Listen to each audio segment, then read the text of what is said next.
நீங்கள் இவ்வளோ பெரிய சயின்டிஸ்டாக மாறினீங்களே, இது எப்படி அப்படின்னு, இந்த பல்பை எப்படி கண்டுபிடிச்சிங்க அப்படின்னு அவர் சொன்னாரா, அதெல்லாம் விடுங்க ஐயா, நான் கண்டுபிடிச்சலாம் இருக்கட்டும் ஐயா, என்னை பாவத்திலிருந்து என்னை விடுதலையாக்கி என்னை ரட்சித்த தேவனை நான் கண்டுபிடிச்சேனே, அதுதான் மிகப்பெரிய கண்டுபிடிப்புன்னு சொன்னார்.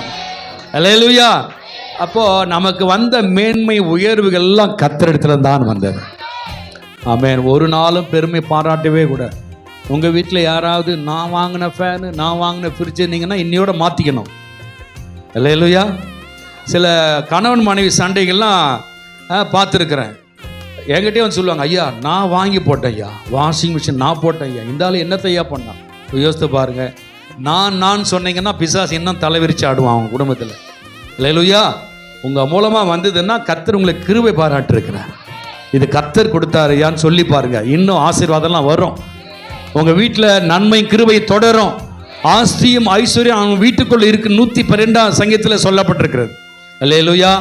அப்போ நம்முடைய நாவின் வார்த்தைகள் கூட தாவீது சொல்றார், ஆண்டவரே நான் எம்மாத்திரம் ஆண்டவரே உம்மிடத்தில் பெற்ற நன்மை.